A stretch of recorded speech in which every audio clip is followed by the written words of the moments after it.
My only question with China Mobile and most China stocks is, can you trust the accounting and like, can you trust the figures that they're actually reporting? As the old Ooh. saying goes, no one's ever gone wrong by buying a Chinese stock.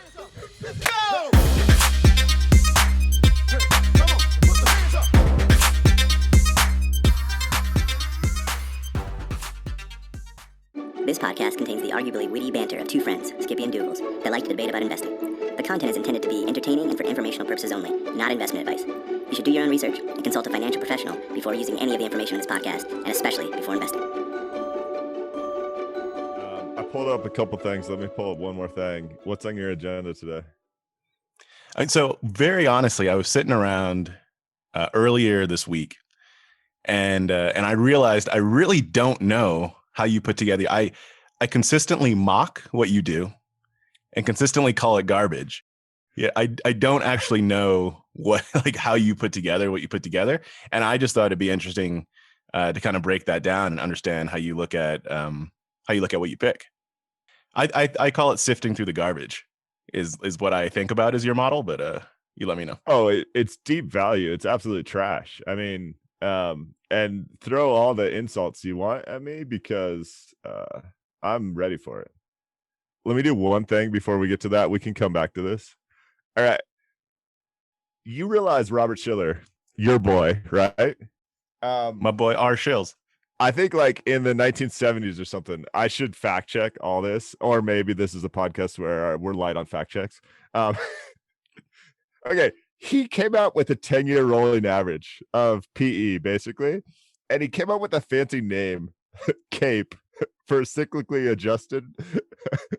and he like, I know he wrote a book, but to me, that's what I was doing all the week. I was laughing at the fact that basically because he's a Yale professor and he put decent branding on a 10-year rolling average, he became like this market genius who people go to for insights when It's product marketing, man. yeah, it is. And I love the guy. I like his books. I'm not trying to talk trash. I just think it's hilarious because there was some dude sitting around in 1965 that's like, oh, maybe I should look at a rolling average on this and make some conclusions. And he just never branded it. So this is a whole nother episode, but isn't that kind of, am I the only one that thinks that's a little funny? I do think it's funny, but what's a nugget of brilliance I would say that's in that is that many things that are what I'll call profound are incredibly simple, and it's recognizing the beauty and the simplicity that has a brilliance. I'm not saying that's necessarily even what he did, but I think it might be, given that he's a smart dude, that no one used it for that purpose. Yeah. No. Gosh, play that one back 5 times. Like you just nailed it. I love that. So the thing that got me going today, although I think we want to talk about deep value, but he did an update to his model where he more explicitly takes in interest rates, and it's super fascinating. And I think we get into the debate here. Have you seen these articles, or did I send them your way? I forget if I sent them your way. I've read a couple things. I think you might have sent me a couple too, but I've read a few things about that. This was like 2 months ago, right? 2 or 3 months ago that stuff started coming out about he's calling it excess CAPE yield. Yep. Yeah. And super fascinating because, gosh, back 5 years, Meb Faber has been going on about CAPE in the US. Well, all smart people have been going on about CAPE in the US, right?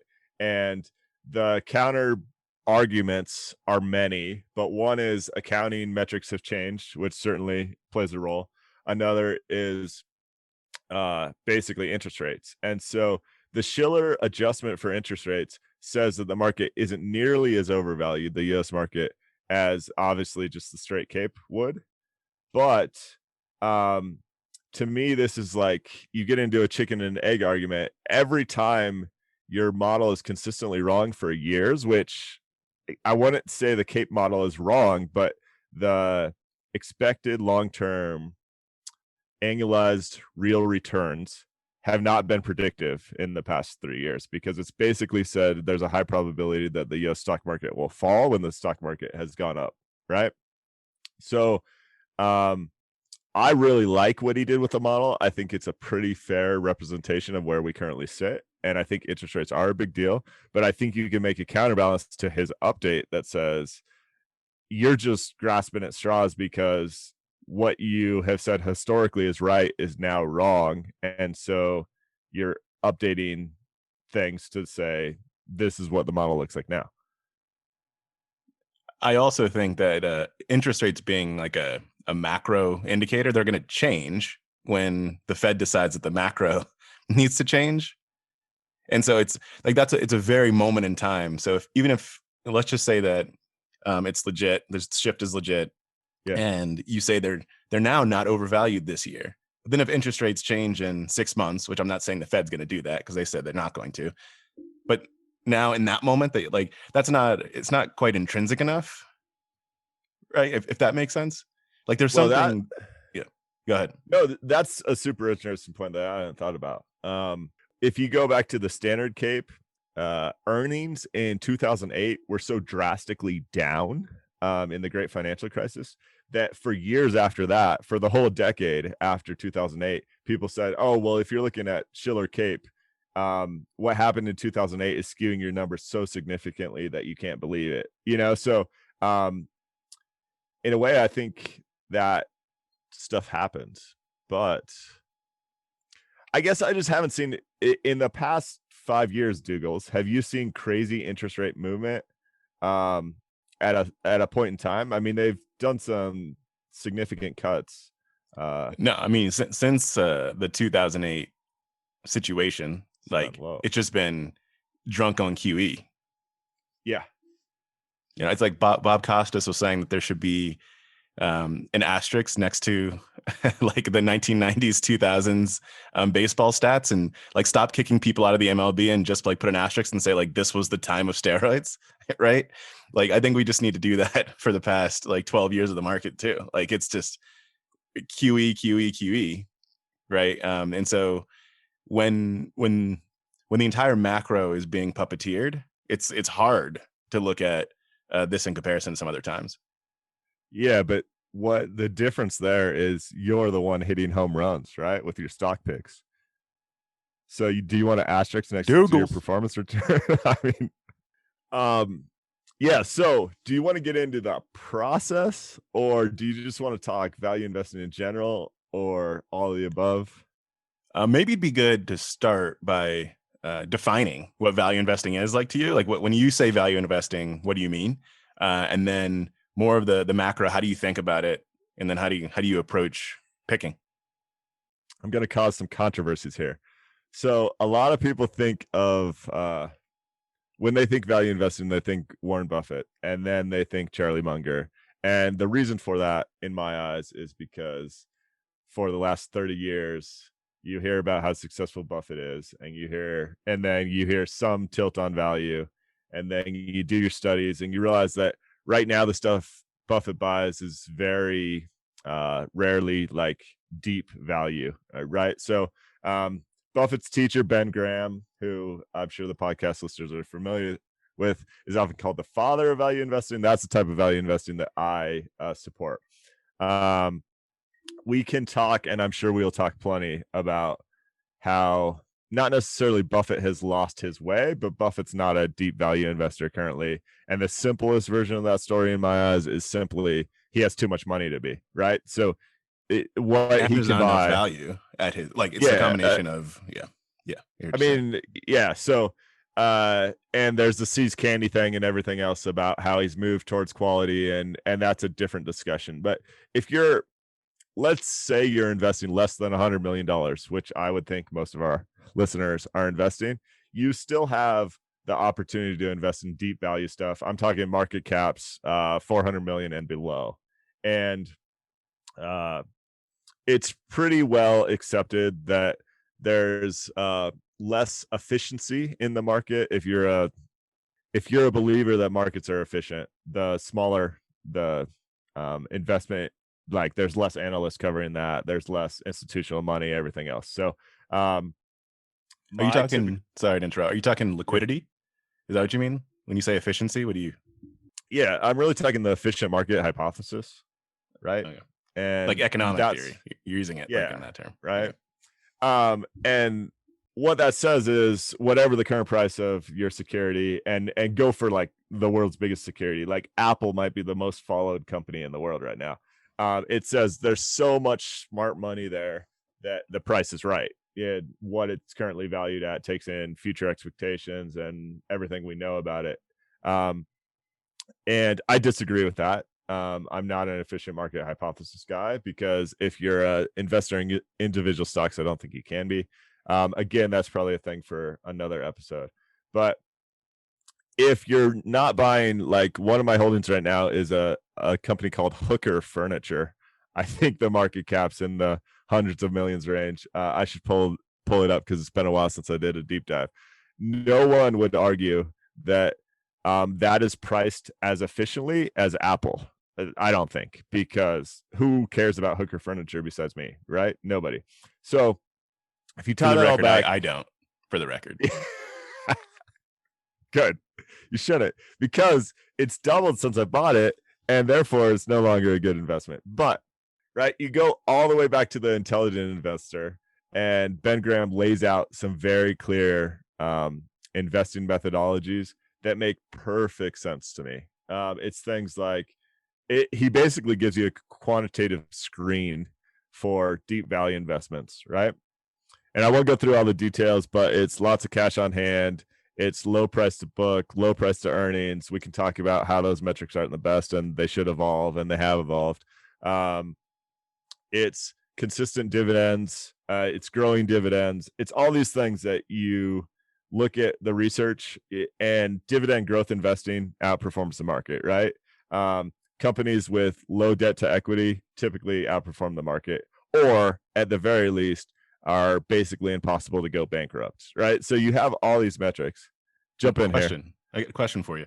So even at the level of detail you just gave that, I could see where that makes sense, that if something is low on all those variables, aside from dividend, high on dividends, low on all the other valuation variables, you can say jump in.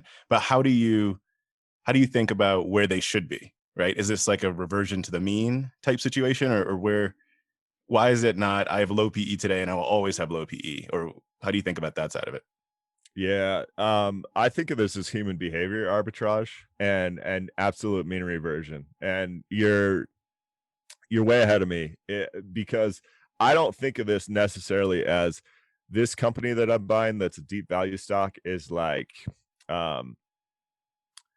bound to have multiple expansion, meaning their PE goes from 10 to 20, right? That happens in range bound markets, but that's not my bet. My bet is more human behavior has taken this equity out of favor for one reason or another, and I almost don't care why, but I know that mean reversion will happen, because eventually, I mean, you see it right now. So you can buy Tesla at a PE of, I don't know, hundreds, or you can start looking elsewhere, and eventually you're going to find my stocks and go, wait, there's no debt, super cheap PE, super consistent cash flows, positive cash flow for 10 years, increasing dividends. Like, oh my goodness, this is not sexy.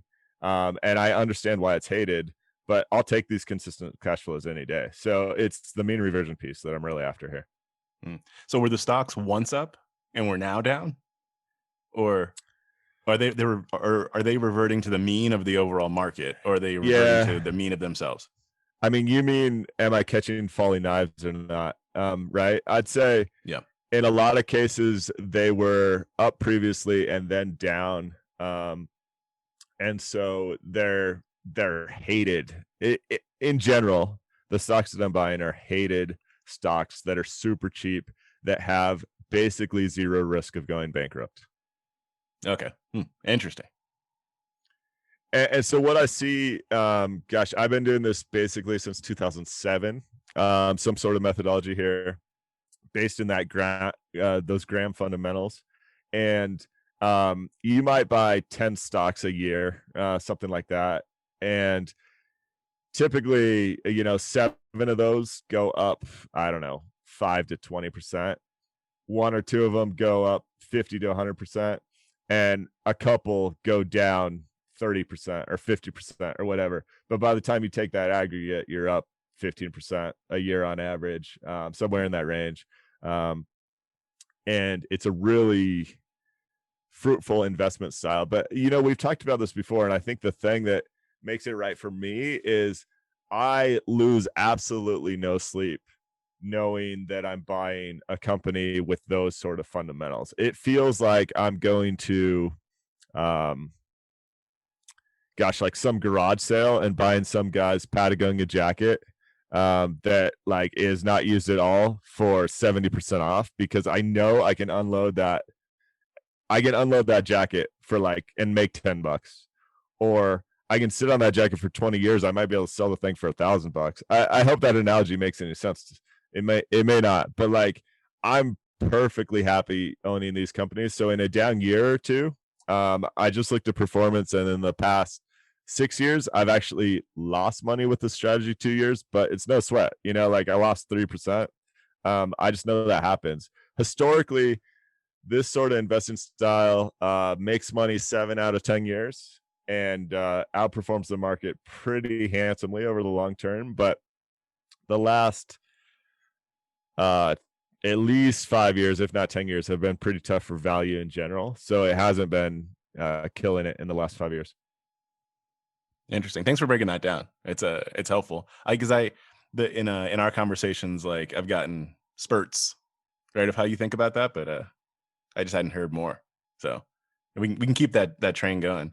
One thing that just popped in my mind about losing sleep.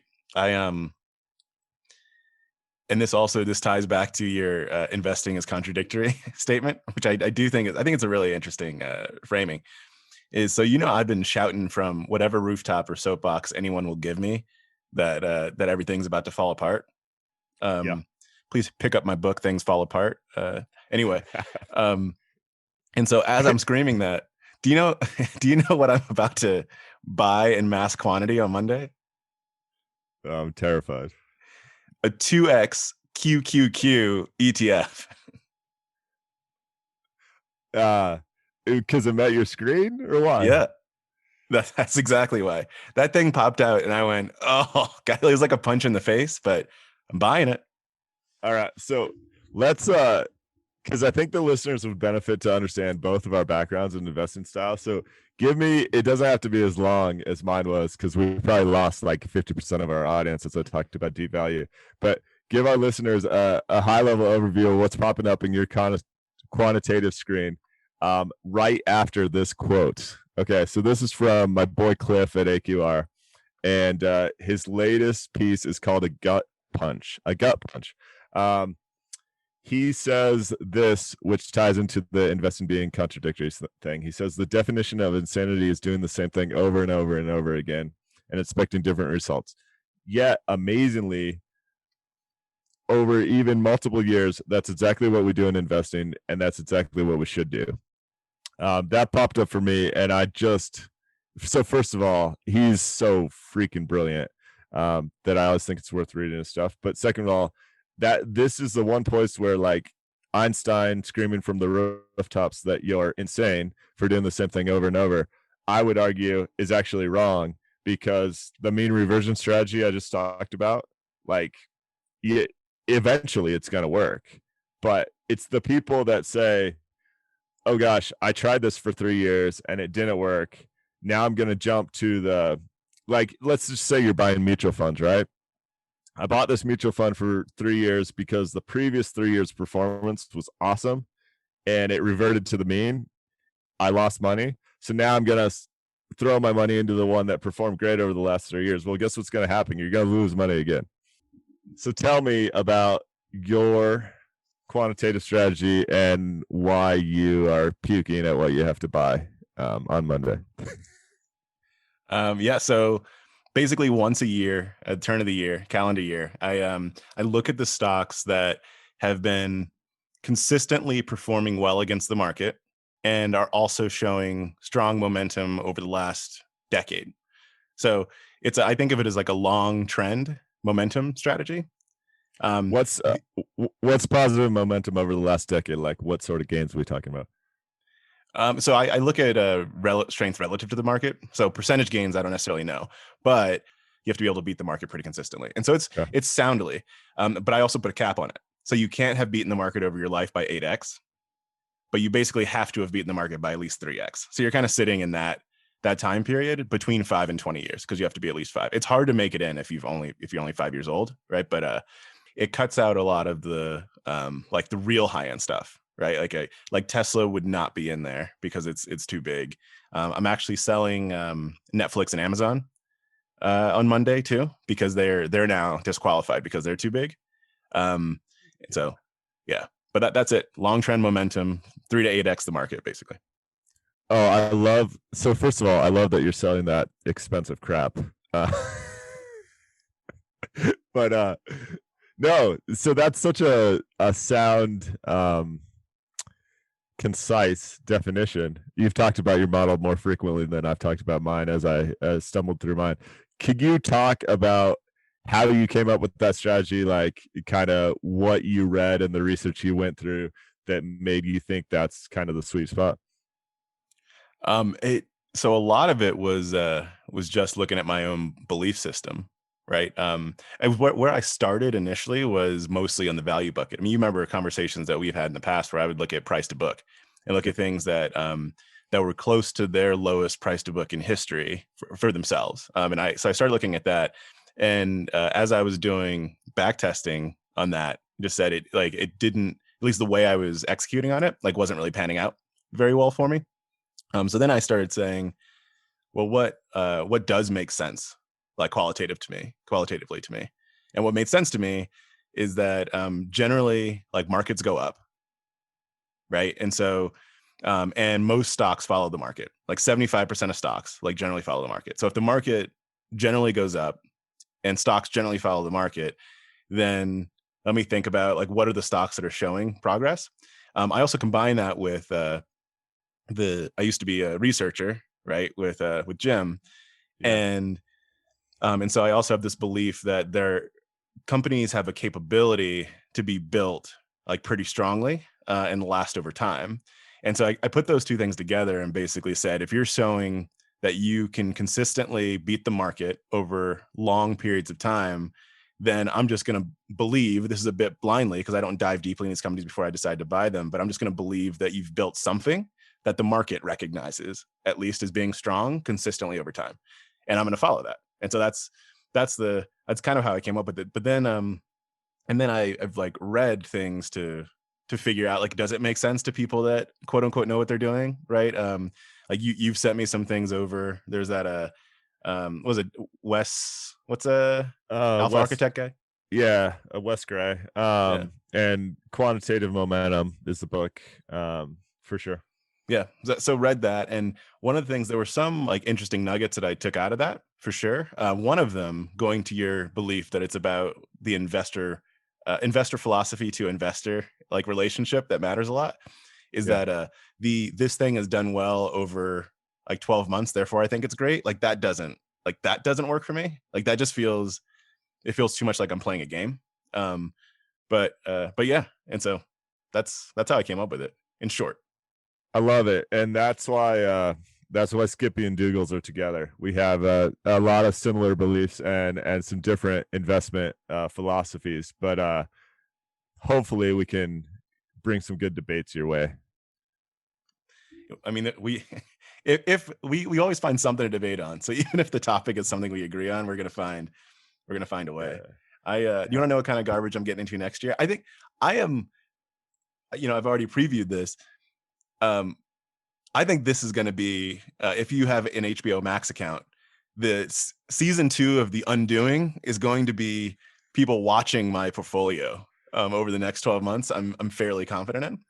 But I'm going in. This is what I'm here for, actually, the Doogles movie and TV recommendations. But let me just talk about it, because with your back testing on momentum, that I haven't done a ton of research on momentum, because it just, like you're saying, it's a sweet spot for you. You're comfortable with it. It's easy for you to sleep at night. It's not necessarily that for me. But what I've seen is occasionally when times get tough in momentum, they get really tough, meaning you can lose a lot of money really fast. Have you witnessed that in your back testing? And do you have, like, stopgaps in place. It could be things like automatic sells if things fall 30% or something like that. Nothing like that. I've played around with a little bit of that. I haven't gone too deep, but I don't have anything like that. The only time that I quote unquote rebalance or recalibrate is at the beginning of the year. So if I'm buying a stock, it's like I'm gonna have it for the year is where it currently sits. Yeah. That might adjust over time, but yeah, I mean it's let's see. So I'm doing this off the top of my head, but I can pull something up that actually will make me not do this off the top of my head. But it basically beats the market, at least historically, right? Going back 60 years, roughly, about 65% of the time, something like that. Yeah, which is interesting because that's similar to the value approach where I was saying 7 out of 10 years. I might have said it wrong previously, but that's beats the market 7 out of 10. It's got some significant drawdowns, but not that frequently. So like I'm capable of sleeping at night, but like there are times you'd expect, right? Like the mid 70s, not all that great. That's the soundbite right there. I'm capable of sleeping at night. I don't sleep a lot, but I'm capable of it. It's not because of this. By the way, disclaimer, none of this is investing advice. I'm sure as we talk nothing but our portfolios. Nothing says this is not investing advice more than someone saying that the season 2 of The Undoing is going to be their portfolio over the next year. Like, if you take that as investing advice, then you need to check yourself before you wreck yourself. Let's talk tax consequences, because there's 2 things you do that I've moved away from. One is I don't mess with January typically in terms of my portfolio, my rebalance, because I feel like everyone's doing it and it's just a little messy. I'm not saying it's wrong, but have you thought about picking a different time of year when it's not like all the institutions doing the exact same thing? I've thought about it. I haven't executed on anything like that yet, but I've thought about it. You might want to read this book. You might not. Our listeners, I'm sure, will want to read this book. It's called "You Can Be a Stock Market Genius" by Joel Greenblatt. Have you ever heard of it, Doogles? I've heard of Joel, but I don't think I've heard of the book. Yeah, so worst title ever. Pretty good book. He runs a very simple quantitative strategy that destroys the market. And you guys can read the book for that. But there's 2 really interesting insights, 2 things that he hammers on. The first thing he hammers on way too much. Like, he says this every 3rd sentence in the book, if I remember right, which I guarantee I don't remember right. So if you are up, if you're doing a yearly strategy and you are up, you should sell at like the 366th day or later, because then you pay long-term capital gains tax because you own it for more than 1 year. If you are down, theoretically, you should sell at the 364th day, because then you get short-term capital gains. You get to take more of that loss to your tax credits. So I'm just curious if you're doing anything like that. No, but I've thought about that. The way I've kind of this is like maybe a zoomed out version of what you're talking about thematically here, but instead of like looking at the way things perform on December 31st, whether I should just do it even a few days earlier so I can make that choice, because in the world in which the market closes on December 31st and then I look at everything, I don't have an option of doing that. But yeah, it's something to think about. Well, and your model's so good that you're always going to be up, so you don't really have to do the analysis. But deep value investors like me, we lose money sometimes. So I even when I'm down, I'm up. You said like 96% of your portfolio is Ethereum and 4% is deep value stocks, and the rest is Starburst. Yeah. When do you? I can't. Sorry if I already asked you this, but do you buy throughout the year? Or when do you look at things? Yeah, so typically I'm running yearly rebalancing, call it. But it's I think I started in May, and because of that tax strategy, I think I'm already like now in October over the course of the decade plus that I've been doing it. Like I'll let it slip a few days here or there.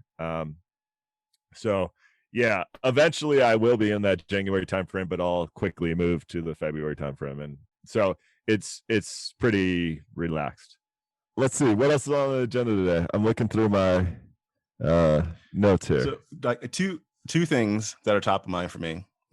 One is I want to talk about that table that I sent over to you, if you're down to talk about that, which was the percent of professional investors that don't beat their benchmark.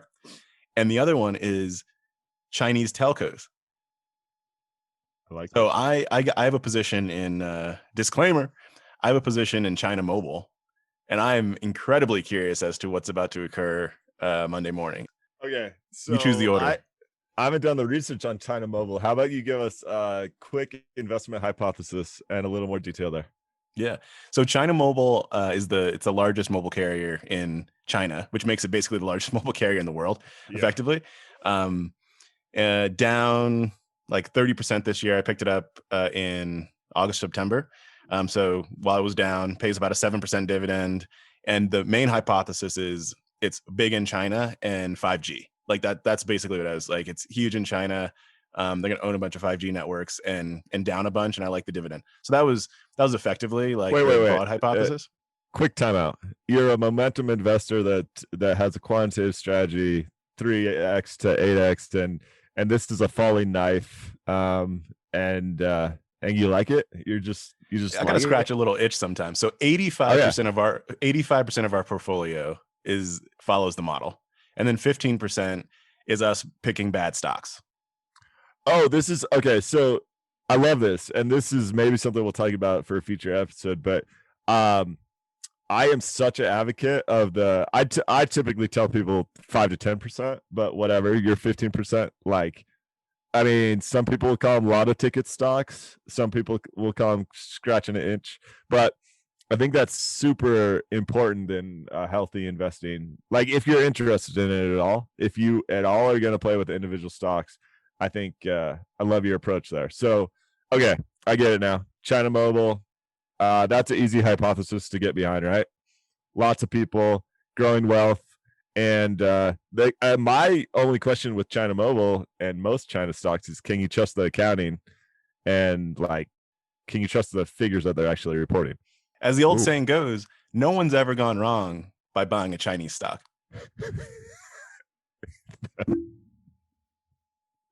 Yeah. Okay. Perfect. So what's going to happen Monday with China Mobile? Nothing positive. I mean, so basically so those that haven't read, Trump signed something a few weeks ago, maybe like 6 weeks ago, basically saying that sometime by November of next year, Chinese companies that aren't following some rules need to get off the market.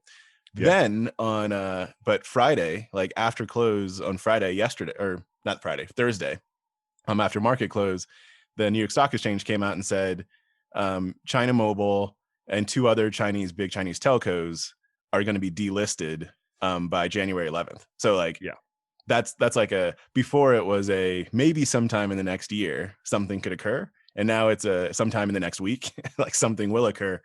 And so Monday, I can't see any situation in which people are not in a mass sell-off Monday morning. Like I don't know why they wouldn't. Doogles, you bought a stock that's going to be delisted in 11 days. Nice work. I love it. Just going hard. I'm like Leroy Jenkins. You remember that meme? No, I didn't see that one. I'll send it over. I'll send it over to you. All right. Well, there's your listen. There's your lesson in lotto ticket stocks for the week. We'll send you another one next week. Yeah, exactly. That was not investment advice. Again, all of my non-investment advice is me buying ridiculousness. So, what about that table? You going to talk about the table? All right. This chart. This chart appears at least once a year, and people go, "Oh, I can't believe this to be true." Right. So, give us the high level breakdown, since you're more articulate than me on what we're looking at here.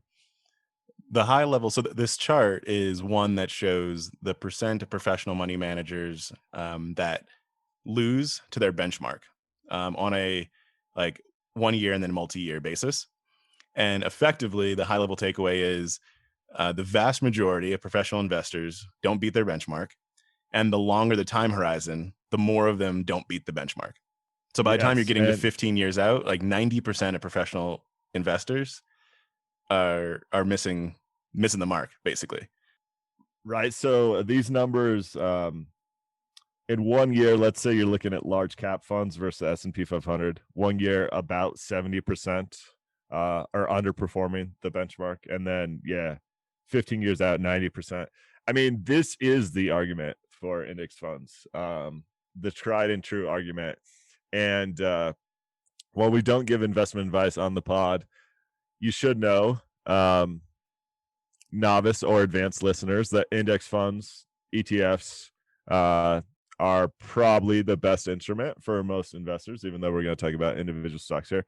I mean, there's a lot of factors going on here, right? So a lot of these funds aren't necessarily engineered to beat the market, right?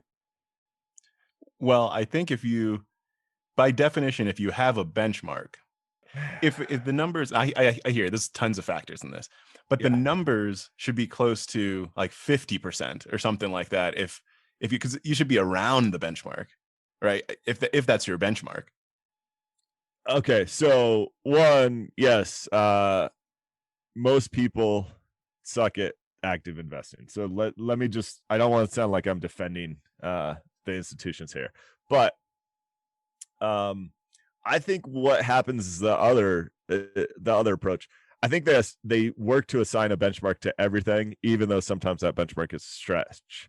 And then I'd also like to see the return disbursement here, because there's a lot of things that even might try to track the benchmark that have some trading costs built in, that have some tax costs built in, that might be like a 0.5% below the benchmark performance, simply because of some friction that's created in trying to recreate that, right? So I would say that SPY probably underperforms the benchmark by, I don't know, a basis point or two, even though it's trying to track the benchmark.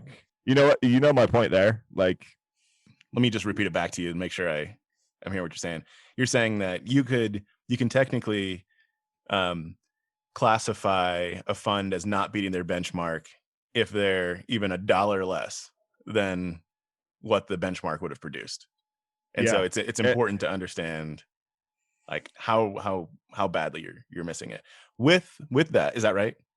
Yeah.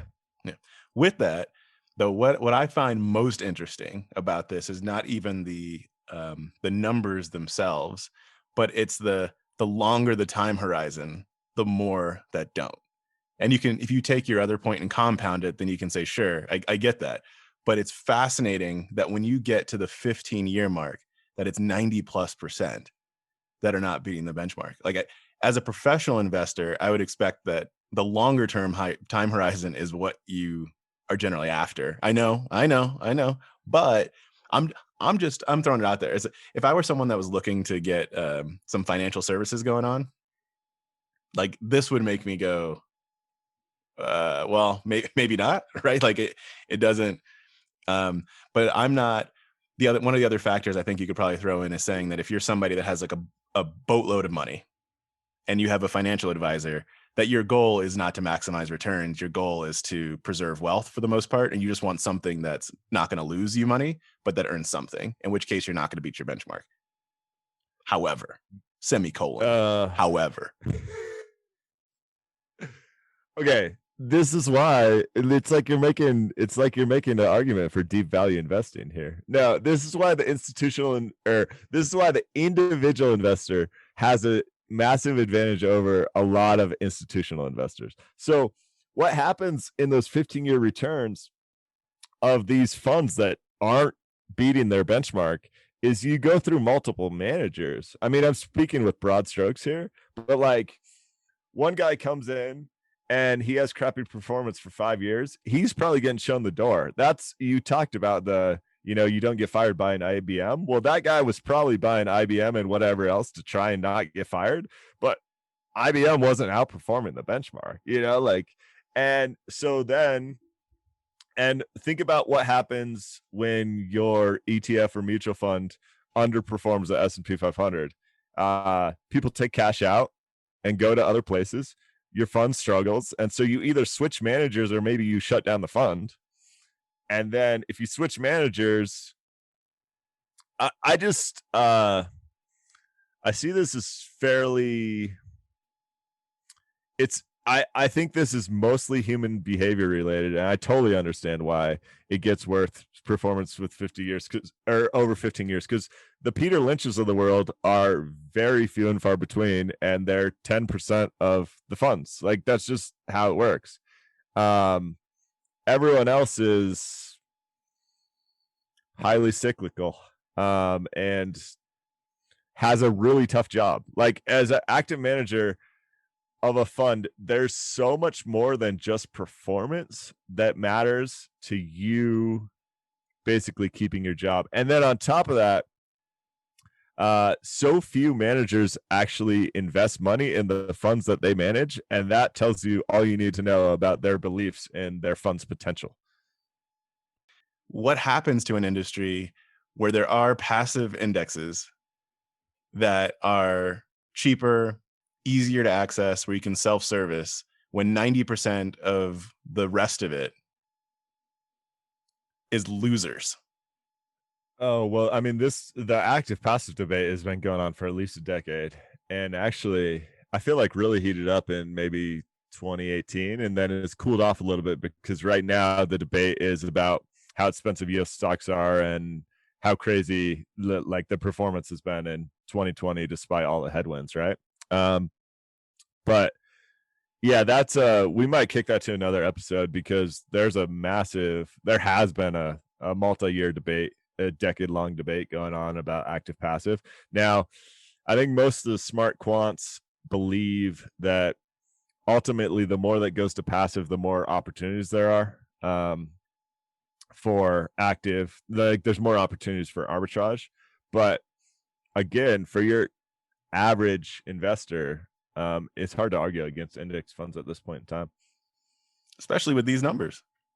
Yeah, I mean, but so that's not what happens, whether it's self-directed investing via like a 401k, or even you're working with a financial advisor. Very few of those people are buying SPY and whatever else. They're all buying, oh, check out this flavor of this, or hey, I like Netflix, so I want a fund that has more exposure to high tech or whatever else. People fall into this trap over and over and over again, and will continue to.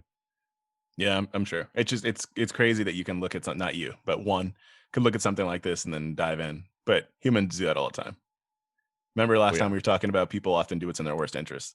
So yeah. When you were dropping knowledge. Although that same person, most likely, if they traded their own account, would do worse.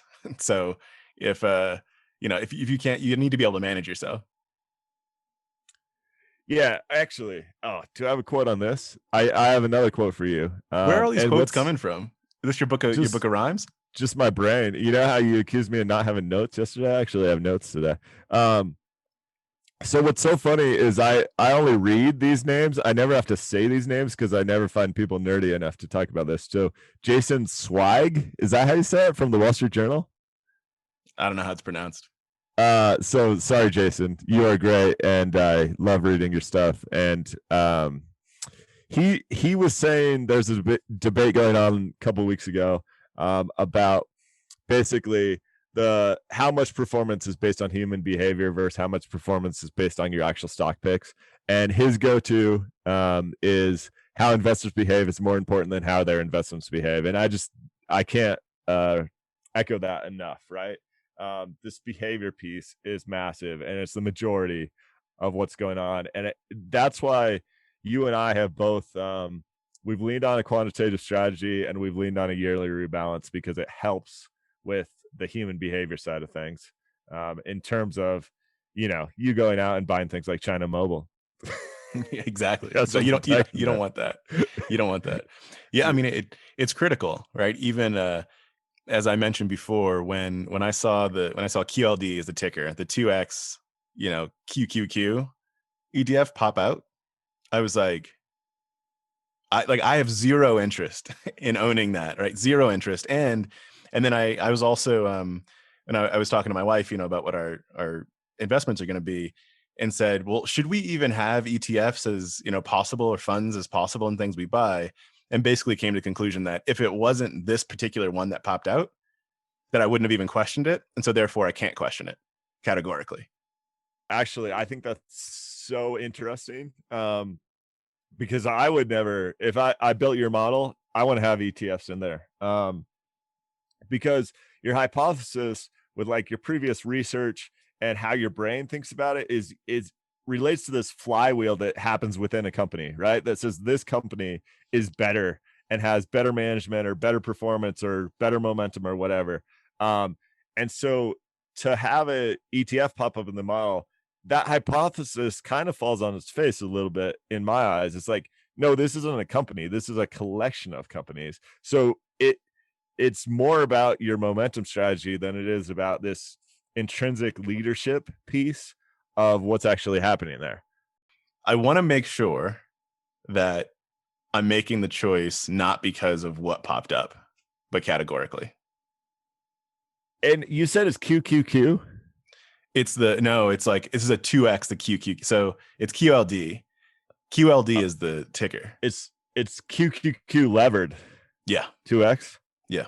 Oh my. No. I know. No. Yeah, but No. but I know, but here's the thing is I can't say no unless I'm saying it categorically. Well, you can't. Okay, you absolutely can, because so first of all, it's not a company.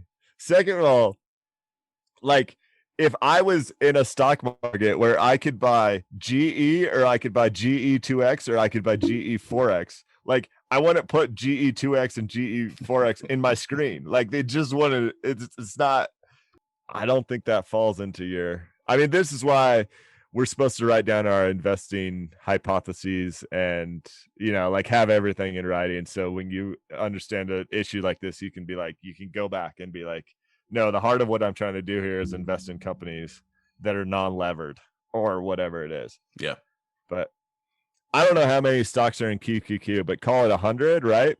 Yep. What's meeting your criteria might be driven by 7 of those 100 companies, and really it could be 7 of those 100 companies could be at 15x, which those companies wouldn't meet your screen. And a bunch of those companies could be at 2x, which wouldn't meet your screen. But the aggregate of that nonsense would meet your screen when it's levered 2 times. Like, I think you're so far away from the actual heart of what you're trying to invest in. Yeah. That it's just a bunch of math. Don't buy it, dude. And have fun losing money on China Mobile.